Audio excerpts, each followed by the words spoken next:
একবার মিশরের নীল নদের সমস্ত পানি শুকিয়ে গেল। পানির অভাবে চারদিকে হাহাকার শুরু হয়ে গেল। কৃষকের ক্ষেত খামার শুকিয়ে গিয়ে মাটি ফেটে চৌচির হয়ে গেল। মানুষ অসহায় হয়ে ফেরাউনের দরবারে এসে বলল, হে আমাদের রব, হে আমাদের প্রভু, হে মিশরের ফেরাউন, আপনি কেন আমাদেরকে কষ্ট দিচ্ছেন? ফেরাউন বলল, কি হয়েছে? তোমাদেরকে আমি কিভাবে কষ্ট দিলাম? লোকেরা বলল, নীল নদে এক ফোঁটা পানিও নেই, সমস্ত পানি শুকিয়ে গেছে। আমাদের পরিবার পরিজন ও মালামাল না খেয়ে মারা যাচ্ছে। দয়া করে নীল নদের পানির ব্যবস্থা করুন, না হলে যে আমরা সকলে তৃষ্ণার্ত হয়েই মারা যাব। আপনি কেন নীল নদের পানি আটকে রেখেছেন? ফেরাউন ভালো করেই জানতো সে আল্লাহও নয়, খোদাও নয়, আর নীল নদের পানি সে আটকেও রাখেনি, বরং এটা তো মহান আল্লাহ রব্বুল আলামিন করেছেন। তাই সে এক মহা বিপদে পড়ে গেল। লোকদেরকে তো কিছু একটা বলতে হবে, নইলে যে তার খোদাই দাবি টিকবে না। তাই সে তাদেরকে মিথ্যা আশ্বাস দিয়ে বলল, তোমরা যাও, কোনো চিন্তা করিও না, পানির ব্যবস্থা হয়ে যাবে। লোকজন ফেরাউনের মিথ্যা আশ্বাস পেয়ে খুশি মনে বাড়িতে ফিরে গেল। কিন্তু কোথায় কি? দিন গেল, মাস গেল, সপ্তাহ গেল, নীল নদের পানি আর ফিরে এলো না। লোকেরা পরস্পর বলাবলি করতে লাগলো, আমাদের খোদা ফেরাউন তো আমাদের সঙ্গে ওয়াদা করেছিল যে কিছুদিনের মধ্যেই নীল নদের পানি ফিরে আসবে, কিন্তু কোথায়? আজ মাস হতে চলল, এখনো যে এক ফোঁটা পানিও এলো না। তবে কি তিনি আমাদের সঙ্গে মিথ্যা ওয়াদা করেছেন? অপর একদল বলল, না না, আমাদের খোদা আমাদের সঙ্গে মিথ্যা ওয়াদা করতেই পারেন না। প্রথম দলটি বলল, তাহলে নীল নদের পানির ব্যবস্থা হলো না কেন? পানির ব্যবস্থা হবে কি আমরা মরে যাওয়ার পরে? দ্বিতীয় দলটি বলল, তার চেয়ে চলুন ভাই, পরস্পরের মাঝে ঝগড়া না করে আমরা খোদামশাইয়ের কাছে যাই, দেখা যাক তিনি কি সমাধান দেন। লোকজন পুনরায় ফেরাউনের কাছে আসলো এবং বলল, খোদামশাই, আপনি তো আমাদের সঙ্গে ওয়াদা করলেন যে নীল নদের পানি ফিরে আসবে, কিন্তু কোথায়? আজ এক মাস হতে চলল, এখনো যে পানির দেখা নেই। আমরা যে তৃষ্ণার্ত অবস্থায় না খেয়ে মরে যাচ্ছি। বলুন, কখন এবং কবে পানির ব্যবস্থা হবে? ফেরাউন দেখলো যে তার খোদাই দাবি মহা হুমকির মুখে পড়ে গেছে। তখন সে তাদেরকে কি উত্তর দিবে ভেবে না পেয়ে শেষমেশ বলল, আসলে আমি তো সারা দুনিয়ার খোদা, কত কাজই না আমার আছে। নীল নদের পানির ব্যাপারটা তো আমি বেমালুম ভুলেই গিয়েছিলাম, সেজন্য এখনো পানির ব্যবস্থা হয়নি। আচ্ছা ঠিক আছে, তোমরা ফিরে যাও, আমি নীল নদকে হুকুম দিব, কিছুদিনের মধ্যেই পানির ব্যবস্থা হয়ে যাবে। লোকজন ফেরাউনের আশ্বাস পেয়ে পুনরায় ফিরে গেল। লোকজন ফিরে যাওয়ার পরে ফেরাউন তার কূটবুদ্ধিদাতা মন্ত্রী হামানকে ডেকে বলল, হামান, আমার খোদাই দাবি তো হুমকির মুখে পড়ে গেছে। নীল নদের পানির ব্যবস্থা না করতে পারলে আমার গোমর ফাঁস হয়ে যাবে। এখন কি করতে পারি বলো? হামান বলল, রাজামশাই, আপনিও জানেন, আমিও জানি কে পানি আটকে রেখেছেন। এখন তিনি যদি দয়া করে একটা ব্যবস্থা করেন, তাহলেই কেবল আমরা এই বিপদ থেকে উদ্ধার হতে পারি। ফেরাউন বুঝতে পারল এখন তাকে কি করতে হবে। গভীর রাত্র। ফেরাউন রাজপ্রাসাদ থেকে বেরিয়ে গভীর জঙ্গলের দিকে এগিয়ে চলল।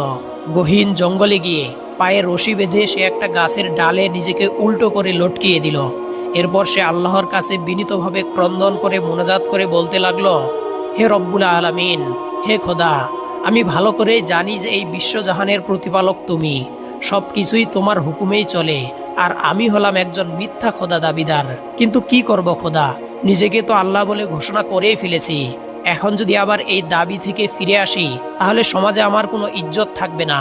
হে রহমানুর রহিম, ইজ্জতের মালিক তুমি, আমার ইজ্জত রক্ষা করো। নীল নদের পানির ব্যবস্থা করে দাও। আমি তোমার কাছে পরকালে কিছুই চাই না, তুমি শুধু দুনিয়াতে আমার খোদাই দাবি টিকিয়ে রাখার জন্য আমাকে সাহায্য করো। ফেরাউন এভাবে দীর্ঘক্ষণ যাবৎ আল্লাহর দরবারে রোনাজারি করে মোনাজাত করছিল। বেশ কিছুক্ষণ পরে সাদা পোশাক পরিহিত উজ্জ্বল চেহারা বিশিষ্ট একটি লোক হাতে একটি দলিল নিয়ে ফেরাউনের কাছে আসলো। এরপর ফেরাউনকে বলল, এত রাতে তুমি এখানে কি করছো ভাই? কারো উপস্থিতি টের পেয়ে ফেরাউন জলদি করে নিচে নেমে আসলো। পাশে তার গোমর ফাঁস হয়ে যায়, এই চিন্তায় সে বলল, না ভাই, তেমন কিছু না, একটু শরীর চর্চা করছিলাম আর কি। লোকটি বলল, এত রাতে এভাবে শরীর চর্চা করলে কিন্তু নীল নদের পানির ব্যবস্থা হবে না। লোকটির কথা শুনে ফেরাউন হতচকিত হয়ে উঠল। সে বলল, ভাই, আমার গোপন খবর তুমি কিভাবে জানলে? লোকটি বলল, আমি আরো অনেক কিছুই জানি, এবং এটাও জানি যে কিভাবে নীল নদের পানির ব্যবস্থা হবে। লোকটির কথা শোনা মাত্রই ফেরাউন তার হাতে পায়ে ধরে বলল, ভাই, তুমি অনেক কিছুই জানো, দয়া করে নীল নদের পানির ব্যবস্থা করে দাও, আমার ইজ্জত সম্মান রক্ষা করো। লোকটি বলল, পানির ব্যবস্থা তো করবেন আল্লাহ, তবে আমি কেবল উপায় বলে দিতে পারি, কিন্তু তার আগে আমার একটি শর্ত আছে। ফেরাউন বলল, বলুন ভাই, কি শর্ত? আমি সবকিছুই মানতে রাজি। লোকটি বলল, মনে করো একজন দাস, যাকে তার মনিব সবকিছু দিয়েছে, সকল প্রয়োজন পূরণ করেছে, প্রতিনিয়ত লালন পালন করে যাচ্ছে। এর পরেও যদি সে তার মনিবের অবাধ্য হয়, তাহলে তার বিরুদ্ধে কি ব্যবস্থা নেওয়া উচিত? ফেরাউন বলল, তাকে পানিতে ডুবিয়ে মারা উচিত। লোকটি বলল, এই কথাটি তুমি আমাকে এই দলিলে লিখে স্বাক্ষর করে দিতে পারবে? ফেরাউন বলল, অবশ্যই পারবো, দিন। এরপর ফেরাউন লোকটির কাছ থেকে দলিলটি নিয়ে লিখল, যে দাস তার মনিবের অবাধ্য হয় তাকে পানিতে ডুবিয়ে মারা উচিত। অতঃপর সে তাতে স্বাক্ষর করলো। এরপর লোকটি বলল, ঠিক আছে, নীল নদের পানির ব্যবস্থা হয়ে যাবে। এরপর লোকটি ফেরাউনের হাত থেকে সেই দলিল নিয়ে অন্ধকারে মিলিয়ে গেল। মূলত এই লোকটি ছিল হযরত জিবরাইল আলাইহিস সালাম, কিন্তু ফেরাউন তা বুঝতেই পারল না। এরপর নীল নদের পানি ফিরে এলো। ফেরাউনের প্রতি লোকজনের বিশ্বাস আরো বেড়ে গেল। সকলেই তার জয়ধ্বনি করতে লাগলো। এর মাঝে অনেক কিছুই ঘটে গেল। চলে গেল বহুদিন। একদা আল্লাহর নবী হযরত মুসা আলাইহিস সালাম ও তার ভাই হারুন আলাইহিস সালাম ফেরাউনের দরবারে এসে বলল, হে ফেরাউন, আল্লাহ রব্বুল আলামিন আমাদেরকে তার রসুল করে তোমার নিকট প্রেরণ করেছেন এবং মহা গুরুত্বপূর্ণ দুটি বিষয় সম্পর্কে অবহিত করার জন্য বলেছেন। তার একটি এই যে, তুমি যে মিথ্যা খোদা হওয়ার দাবি করছো, সেই দাবি পরিত্যাগ করো এবং এক আল্লাহ রব্বুল আলামিনের প্রতি ঈমান নিয়ে আসো। আর দ্বিতীয়টি হলো এই যে, বছরের পর বছর ধরে তুমি যে বনী ইসরাইলদের উপর অত্যাচার করে যাচ্ছ, তাদের উপর সেই অত্যাচার বন্ধ করো এবং আমার সঙ্গে বনী ইসরায়েলীদেরকে মিশর ত্যাগের অনুমতি দাও। ফেরাউন হযরত মুসা আলাইহিস সালামের কথা শুনে বলল, রে মুসা, তুই তো সেই মুসা যাকে নীলনদ থেকে কুড়িয়ে এনে আমি 30 বছর ধরে লালন পালন করেছি, কিন্তু তার বিনিময়ে তোর কাছ থেকে আমি কি পেয়েছি? আমারই বাবুর্চি কাবুনকে হত্যা করে তুই পালিয়ে গেলি। এরপর চলে গেল দীর্ঘদিন। আর আজ কোথা থেকে এসে বলছো তুমি আল্লাহর রসুল এবং আমাকে খোদাই দাবি পরিত্যাগ করতে বলছো, আর বনী ইসরায়েলীদেরকে তোমার সঙ্গে মিশর ত্যাগের অনুমতি প্রদান করতে বলছো। মুসা, তুমি কিভাবে ভাবলে যে আমি এই কাজ করব? হযরত মুসা আলাইহিস সালাম বললেন, এ কথা সত্য যে তুমি আমাকে লালন পালন করেছো এবং এ কথাও সত্য যে আমি তোমার বাবুর্চি কাবুনকে হত্যা করেছি, কিন্তু সেই হত্যাকাণ্ডটি ছিল অনিচ্ছাকৃতভাবে। আর তুমি যে আমাকে লালন পালন করেছো, সে কারণেই তোমার প্রতি দয়া পরবশ হয়ে আমি বলছি, আল্লাহ রব্বুল আলমিনের প্রতি ঈমান আনো, মিথ্যা খোদা হওয়ার দাবি পরিত্যাগ করো, তাহলে দুনিয়া এবং আখেরাত উভয় জাহানে তুমি কল্যাণকামী হবে। ফেরাউন বলল, হে মুসা, আমি ছাড়া যেই আল্লাহর প্রতি তুমি ঈমান আনতে বলছো, সে কে? হযরত মুসা আলাইহিস সালাম বললেন, তিনি হলেন তামাম বিশ্বজাহানের সৃষ্টিকর্তা এবং সকল জিনিসের আকৃতি প্রদান করেছেন। ফেরাউন বলল, কিন্তু আমার পূর্বে যেই সকল লোক ঈমান গ্রহণ না করে চলে গেছে, তাদের কি হবে? হযরত মুসা আলাইহিস সালাম বললেন, তাদের ব্যাপারে তোমাকে চিন্তা করতে হবে না। আল্লাহ রব্বুল আলামিনের কাছে সকলেরই কৃতকর্ম লিপিবদ্ধ রয়েছে। তারা যে আমল করেছে তার প্রতিদান তারা পাবে। এরপর ফেরাউন বলল, হে মুসা, তুমি যে আল্লাহর নবী হওয়ার দাবি করছো, তার সপক্ষে তোমার কাছে কি কোনো প্রমাণ রয়েছে? হযরত মুসা আলাইহিস সালাম মূলত এতক্ষণ পর্যন্ত এই সুযোগেরই অপেক্ষা করছিলেন।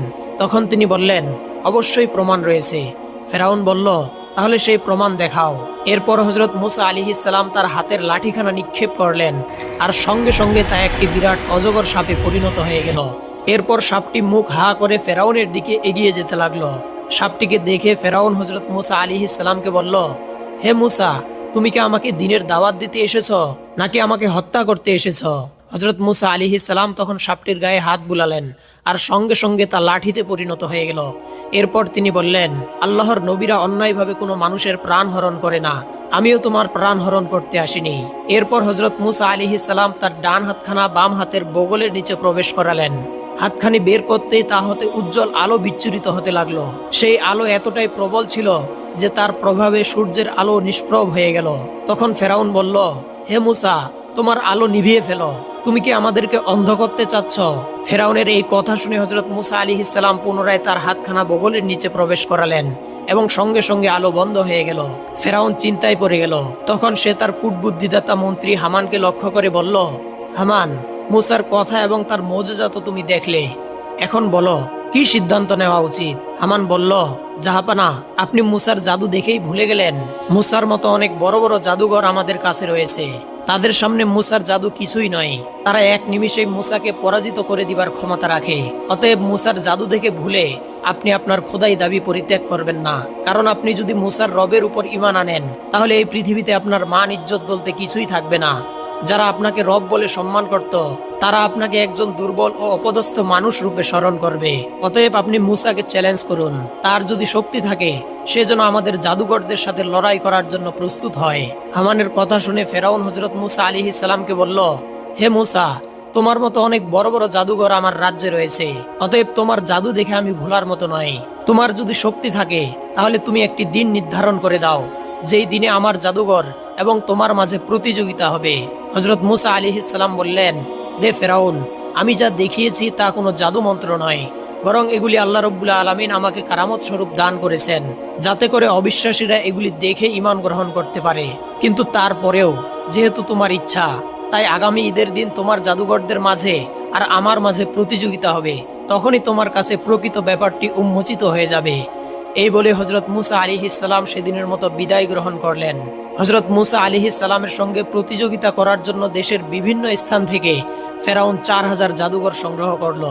এরপর জাদুঘরদেরকে লক্ষ্য করে বলল, হে জাদুঘরেরা, আজ 3000 বছর ধরে আমি তোমাদেরকে লালন পালন করে আসছি।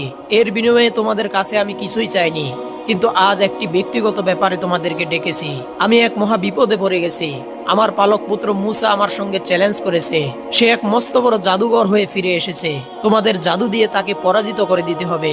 তোমরা যদি তাকে জাদু দিয়ে পরাজিত করতে পারো, তাহলে আমি তোমাদেরকে এমন পুরস্কার দান করব, যা বিশ্ববাসীর জন্য একটি নজির হয়ে থাকবে। জাদুঘরেরা ফেরাউনকে আশ্বাস দিয়ে বলল, জাহাপানা, আপনি নিশ্চিত থাকুন, আমাদের জাদুর কাছে মুসার জাদু কিছুই নয়। সে আমাদের সামনে এক মুহূর্ত টিকতে পারবে না। জয় আমাদের সুনিশ্চিত। নির্ধারিত দিনটি উপস্থিত হয়ে গেল। এরপর সেই নির্ধারিত দিনটি উপস্থিত হয়ে গেল। হযরত মুসা আলাইহিস সালাম ও ফেরাউনের জাদুঘরদের মাঝে এই প্রতিযোগিতা দেখার জন্য অসংখ্য মানুষ মাঠে উপস্থিত হয়েছে। সেই মাঠেরই এক পাশে ফেরাউন তার সিংহাসন নিয়ে উপবিষ্ট। তখন হযরত মুসা আলাইহিস সালাম ও তার ভাই হারুন আলাইহিস সালাম মাঠে উপস্থিত হননি। জাদুঘরেরা উপস্থিত জনতাকে বিভিন্ন জাদু দেখিয়ে তাদের মনোযোগ আকর্ষণ করছিল। আর তারা বলছিল, মুসা এবং হারুন আমাদেরকে ভয় পেয়েছে, এ কারণেই এখনো তারা মাঠে উপস্থিত হচ্ছে না। কিন্তু তাদের এই কথাকে ভুল প্রমাণিত করে দিয়ে কিছুক্ষণের মধ্যেই হযরত মুসা আলাইহিস সালাম এবং তার ভাই হারুন আলাইহিস সালাম সেই মাঠে উপস্থিত হয়ে গেলেন। তাদেরকে দেখে জাদুঘরেরা বলল, হে মুসা, তুমি কি তোমার জাদু আগে প্রদর্শন করবে, নাকি আমরা আমাদের জাদু আগে প্রদর্শন করব? হযরত মুসা আলাইহিস সালাম বললেন, তোমরাই তোমাদের জাদু আগে প্রদর্শন করো। এরপরে জাদুঘরেরা তাদের হাতে থাকা রশিগুলিকে সেই মাঠে ছেড়ে দিল। সঙ্গে সঙ্গে সেগুলি সাপে পরিণত হয়ে মাঠের বিভিন্ন স্থানে ছুটাছুটি করতে লাগলো। সাপগুলিকে দেখে উপস্থিত জনতা ভীত সন্ত্রস্ত হয়ে গেল। হযরত মুসা আলাইহিস সালামের অন্তরেও কিছুটা ভীতির সঞ্চার হলো। তখন আল্লাহ রাব্বুল আলামিন তাকে অভয় দিয়ে বললেন, হে মুসা, এ সকল জাদুমন্ত্র দেখে ভয় পাবার কিছুই নেই। তোমার হাতে যে লাঠিখানা আছে তা ছেড়ে দাও, দেখবে নিমিষের মধ্যে মাঠ পরিষ্কার করে দিয়েছে। আল্লাহ রাব্বুল আলামিনের নির্দেশ পেয়ে হযরত মুসা আলাইহিস সালাম তার হাতের লাঠিখানা ছেড়ে দিলেন, আর সঙ্গে সঙ্গে তা একটি বিরাট অজগর সাপে পরিণত হয়ে গেল এবং জাদুঘরদের তৈরি করা সকল সাপগুলিকে নিমিষের মধ্যেই ভক্ষণ করে ফেলল। এই অবস্থা দেখে জাদুঘরেরা হতচকিত হয়ে গেল। তারা জানতো যে জাদু তারা প্রয়োগ করেছে, পৃথিবীর কোনো জাদুর মাধ্যমে তাকে পরাজিত করা সম্ভব নয়। কিন্তু মুসা কি এমন মন্ত্র প্রয়োগ করলো যার মাধ্যমে এত কঠিন জাদুও পরাজিত হয়ে গেল? তখন তারা বুঝতে পারল, মুসার শক্তি মূলত কোনো জাদু মন্ত্রের কাছ থেকে নয়, বরং স্বয়ং আল্লাহ রাব্বুল আলামিনের কাছ থেকে এসেছে। এই সত্য উপলব্ধি করে জাদুঘরেরা সেজদায় পড়ে গেল এবং তারা বলতে লাগলো, আমরা মুসা ও হারুনের রবের উপর ঈমান আনলাম। আমরা সাক্ষ্য দিচ্ছি আল্লাহ রাব্বুল আলামিন ছাড়া কোনো প্রতিপালক নেই এবং হযরত মুসা আলাইহিস সালাম আল্লাহর রাসূল। আজ থেকে আমরা সকল শিরক পরিত্যাগ করলাম। ফেরাউন জাদুঘরদেরকে এনেছিল হযরত মুসা আলাইহিস সালামকে পরাজিত করার জন্য, কিন্তু যখন সে দেখলো তারা মুসা আলাইহিস সালামকে পরাজিত করার পরিবর্তে তার রবের প্রতি ঈমান এনে ফেলল, তখন ফেরাউন রাগে অগ্নিমর্ষা হয়ে গেল। এরপর সে জাদুঘরদেরকে লক্ষ্য করে বলল, আমি অনুমতি দেওয়ার পূর্বেই তোমরা কিভাবে মুসার রবের প্রতি ঈমান আনলে? আমি জানি তোমরা আমার বিরুদ্ধে ষড়যন্ত্র ও চক্রান্ত করেছ। তোমরা সকলেই হলে মুসার শিষ্য, আর সে হলো তোমাদের শিক্ষক। তোমরা সকলেই জাদুঘর। কিন্তু হে জাদুঘরেরা, আমার সাথে এই বিশ্বাসঘাতকতা করার জন্য আমি তোমাদেরকে শুলে চড়িয়ে হত্যা করব এবং তোমাদেরকে এই বিশ্বাসঘাতকতার কারণে এমন শাস্তি প্রয়োগ করব যা পৃথিবীবাসী দেখেনি। এরপর ফেরাউন জাদুঘরদেরকে শুলে চড়িয়ে হত্যা করলো। হযরত মুসা আলাইহিস সালাম যখন দেখলেন এত কিছু অলৌকিক মজেজা দেখার পরেও ফেরাউন আল্লাহ রাব্বুল আলামিনের প্রতি ঈমান আনলো না, তখন তিনি ভাবতে লাগলেন এই শয়তানকে দাওয়াত দিয়ে আর কোনো লাভ নেই। অতএব বনী ইসরাইলদেরকে নিয়ে মিশর ত্যাগের তিনি একটি প্ল্যান করলেন। সেই অনুযায়ী এক রাতের আধারে হযরত মুসা আলাইহিস সালাম সমগ্র বনী ইসরাইলদেরকে নিয়ে মিশর ত্যাগ করে চলে যেতে লাগলেন। আল্লাহর নবী হযরত মুসা আলাইহিস সালাম বনী ইসরাইলদেরকে নিয়ে মিশর ত্যাগ করে চলে যাচ্ছেন।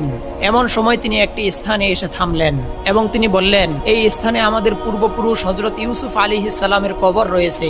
তিনি আল্লাহ রাব্বুল আলামিনের কাছে মৃত্যুর সময় দোয়া করে গিয়েছিলেন, হে রব্বুল আলামিন, যখন তোমার নবী মুসা এসে বনী ইসরাইলদেরকে নিয়ে মিশর ত্যাগ করে চলে যাবেন, তখন যেন তিনি আমার লাশকে উঠিয়ে তাদের সঙ্গে নিয়ে যান। আল্লাহ রাব্বুল আলামিন তার সেই দোয়া কবুল করেছিলেন।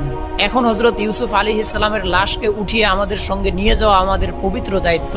কিন্তু হযরত মুসা আলাইহিস সালাম জানতেন না কোথায় হযরত ইউসুফ আলাইহিস সালামের কবর রয়েছে। তাই তিনি বনী ইসরাইলীদেরকে লক্ষ্য করে বললেন, তোমাদের মধ্যে কি এমন কেউ আছো যে জানে কোথায় হযরত ইউসুফ আলাইহিস সালামের কবরের স্থান? কিন্তু হযরত ইউসুফ আলাইহিস সালাম আজ থেকে বহু বছর পূর্বে ইন্তেকাল করেছিলেন এবং এখন সেই যুগের কোনো মানুষই অবশিষ্ট ছিল না। অনেক খোঁজ করার পরে একজন বৃদ্ধাকে পাওয়া গেল যে হযরত ইউসুফ আলাইহিস সালামের কবরের ব্যাপারে জানতো। তখন হযরত মুসা আলাইহিস সালাম তাকে বললেন, হে বৃদ্ধা, দেখিয়ে দাও কোথায় আমাদের পূর্বপুরুষ হযরত ইউসুফ আলাইহিস সালামের কবর মোবারক রয়েছে। বৃদ্ধা বলল, হে মুসা, আমি তোমাকে সেই স্থান দেখিয়ে দিতে পারি, কিন্তু তার পূর্বে আমার সঙ্গে তোমাকে একটি ওয়াদা করতে হবে। হযরত মুসা আলাইহিস সালাম বললেন, ঠিক আছে, বলো কি ওয়াদা করতে হবে। বৃদ্ধা বললেন, জান্নাতে যদি আমি তোমার সঙ্গী হতে পারি তবেই কেবল আমি সেই স্থান দেখিয়ে দিব। হযরত মুসা আলাইহিস সালাম বললেন, হে বৃদ্ধা, আল্লাহ রাব্বুল আলামিনের অনুমতি ব্যতীত এই ওয়াদা আমি কিভাবে করব? তখন আল্লাহ রাব্বুল আলামিন হযরত মুসা আলাইহিস সালামকে ওহীর মাধ্যমে জানিয়ে দিলেন, হে মুসা, এই বৃদ্ধাকে তুমি জানিয়ে দাও সে জান্নাতে তোমার সঙ্গী হবে। অতঃপর হযরত মুসা আলাইহিস সালাম বৃদ্ধাকে বিষয়টি জানিয়ে দিলেন। এরপর বৃদ্ধা হযরত ইউসুফ আলাইহিস সালামের কবরের স্থানটি দেখিয়ে দিল। সেখান থেকে তার লাশ মোবারক উত্তোলন করা হলে সেই লাশ থেকে এতটাই আলো বিচ্ছুরিত হচ্ছিল যেন সেই আলোতে রাতের আধার দূর হয়ে যাচ্ছিল। এরপর হযরত মুসা আলাইহিস সালাম বনী ইসরাইলদেরকে নিয়ে সামনে চলতে লাগলেন। সকালবেলা ফেরাউনের কাছে সংবাদ গেল যে হযরত মুসা আলাইহিস সালাম বনী ইসরাইলদেরকে নিয়ে মিশর ত্যাগ করে চলে যাচ্ছেন। ফেরাউন এই সংবাদ শোনার সাথে সাথে রাগে অগ্নিবর্ষা হয়ে গেল। সে বলল, মুসা আমার সাথে ধোঁকাবাজি করে আমাদের চাকর বাকর ও দাস দাসীদেরকে নিয়ে মিশর ত্যাগ করে চলে যাচ্ছে। কিছুতেই বনী ইসরাইলীদেরকে মিশর ত্যাগ করতে দেওয়া যাবে না। এরপর ফেরাউন তার সঙ্গে হাজার হাজার সৈন্য নিয়ে বনী ইসরাইলীদের পিছু ধাওয়া করতে লাগলো। ইতিমধ্যেই হযরত মুসা আলাইহিস সালাম লোহিত সাগরের কিনারে এসে পৌঁছে গেলেন।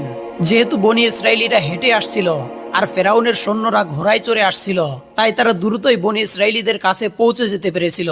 বনী ইসরাইলীরা লোহিত সাগরের তীরে দাঁড়িয়ে দেখতে পেল পিছনে ফেরাউন এবং তাদের হাজার হাজার সৈন্য তাদের দিকে ধেয়ে আসছে। তখন হযরত মুসা আলাইহিস সালামকে তারা বলতে লাগলো, হে মুসা, এতদিন পর্যন্ত তো আমরা মিশরে জীবিত ছিলাম, লাঞ্ছনা এবং গঞ্জনা যাই সহ্য করি না কেন আমাদের প্রাণ অন্তত বেঁচে ছিল, কিন্তু এখন তো তাও আমরা হারাবো। আমাদের পিছনে ফেরাউনের হাজার হাজার সৈন্য, তারা আমাদেরকে ধরতে পারলে কারো জীবন রক্ষা হবে না। তুমি তো আমাদেরকে মহা বিপদে ফেলে দিলে। মূলত আল্লাহ রাব্বুল আলামিন ইতিপূর্বেই হযরত মুসা আলাইহিস সালামকে বলেছিলেন যখন তিনি লোহিত সাগরে গমন করবেন তখন যেন তার লাঠি দিয়ে সাগরের পানিতে আঘাত করেন, তাহলেই তাদের জন্য সাগরের পানিতে রাস্তা তৈরি হয়ে যাবে। তিনি এই কথা বেমালুম ভুলে গিয়েছিলেন। অতএব পুনরায় আল্লাহ রাব্বুল আলামিন হযরত মুসা আলাইহিস সালামকে ওহীর মাধ্যমে এই বিষয়টি জানিয়ে দিলেন। আল্লাহ রাব্বুল আলামিনের কাছ থেকে এই বিষয়টি জানার পরে হযরত মুসা আলাইহিস সালাম লোহিত সাগরে তার লাঠি দিয়ে আঘাত করলেন। সঙ্গে সঙ্গে বনী ইসরাইলীদের জন্য লোহিত সাগরের মাঝ দিয়ে একটি শুকনো রাস্তা তৈরি হয়ে গেল। এরপর বনী ইসরাইলীরা সেই রাস্তা ধরে লোহিত সাগরের অপর পারে যেতে লাগলো। যখন বনী ইসরাইলীরা সমুদ্রের মাঝ বরাবর পৌঁছেছে তখন কেবল ফেরাউন তার সৈন্য সামন্ত নিয়ে সমুদ্রের কিনারে এসে পৌঁছেছে।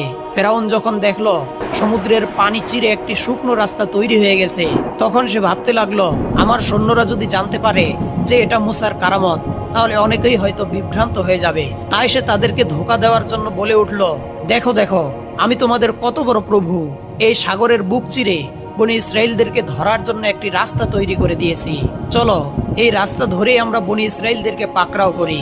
যদিও ফেরাউন মুখে মুখে এই কথা বলছিল, কিন্তু তারপরেও তার অন্তরে ভয় ছিল, তাই সে সাগরে নামতে চাচ্ছিল না।